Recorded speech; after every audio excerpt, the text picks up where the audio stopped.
কথা ছিল মেট্রো রেলের কাজ শেষ হলে ফিরিয়ে দেওয়া হবে গণ অভ্যুত্থানের স্মৃতি বিজড়িত শহীদ আনোয়ারা উদ্যান, কিন্তু এখন শোনা যাচ্ছে উল্টো কথা।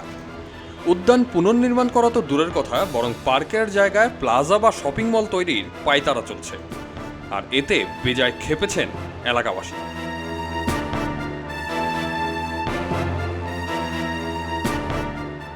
18 মে বিকাল 3:30টায় এ নিয়ে প্রতিবাদী মানববন্ধন করেছে ফার্মগেট শহীদ আনোয়ারা উদ্যান রক্ষা আন্দোলন। এই আন্দোলনের সঙ্গে সংহতি প্রকাশ করেছে বিভিন্ন পরিবেশবাদী ও সাংস্কৃতিক সংগঠন এবং সাধারণ মানুষ। সংহতি সমাবেশে বিভিন্ন সংগঠনের নেতাকর্মীরা বক্তব্য রাখেন। বক্তব্যে বনায়ন ও উদ্যানের গুরুত্ব নিয়ে বক্তারা আলোচনা করেন। নগরবাসীকে সকল উদ্যান, বৃক্ষ ও প্রাণ প্রকৃতি রক্ষায় সোচ্চার হওয়ার আহ্বান জানান এবং অনতি বিলম্বে ডিএমটিসিএলকে আনোয়ারা উদ্যান ছেড়ে যাওয়ার দাবি জানান। এর বিরুদ্ধে লড়াই করতে না পারলে আমরা আমাদের আর কোনো কিছুই অবশিষ্ট রাখতে পারবো না। উন্নয়নের নামে ইট কাঠ পাথরের পাষাণ প্রাচীরে আমরা আবদ্ধ হয়ে পড়ব। সেই পার্কটি আজকে কারা দখল করেছে? দখল করেছে রাষ্ট্র এবং রাষ্ট্রীয় সংস্থা। এমন দেশের নাগরিক হয়েছি যেই দেশে আমাদেরকে নদী রক্ষার জন্য আন্দোলন করতে হয়, অথচ দেশ নদী মাতৃক। আমরা উন্নয়ন বিরোধী না, আমরা পরিবেশের পক্ষে, পরিবেশের বিপক্ষে যে কিছু থাকুক না কেন তাদের বিপক্ষে আমরা।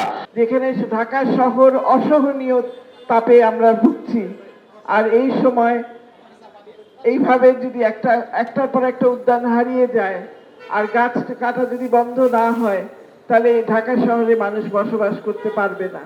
বা নগর পরিকল্পনা একটি সামগ্রিক বিষয়, সবকিছুকে সম্মিলিত করে যখন একটা নগর হবে তখনই নগরে সবকিছুই থাকবে এবং আমাদের অবস্থান বিলুপ্ত হবে, আমাদেরকে দাঁড়াতে হবে না। আজকে ফার্ম গেটে এত বড় বড় বিল্ডিং, এত মেট্রো, এত কিছু হইলো, এইখানে ছোট্ট একটা জায়গা ছিল, এইটাও কারো সহ্য হইল না।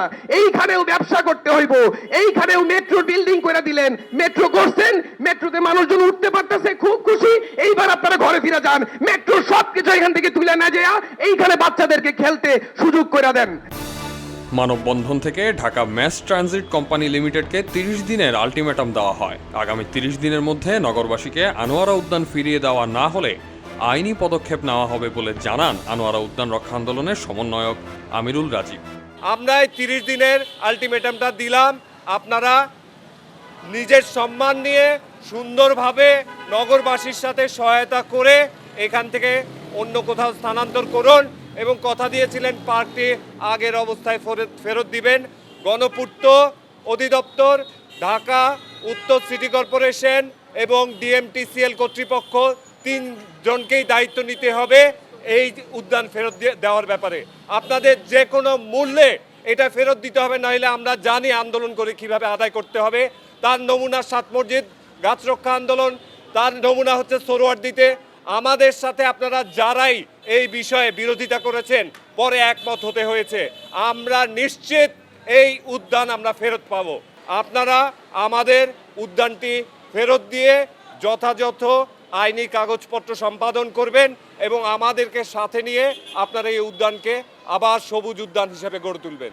রাজধানীর অন্যতম প্রাণকেন্দ্র ফার্মগেটে অবস্থিত আনোয়ারা পার্কের এই জায়গাটি গণপূর্ত অধিদপ্তরের, যার রক্ষণাবেক্ষণ ও উন্নয়নের দায়িত্ব ঢাকা উত্তর সিটি কর্পোরেশনের।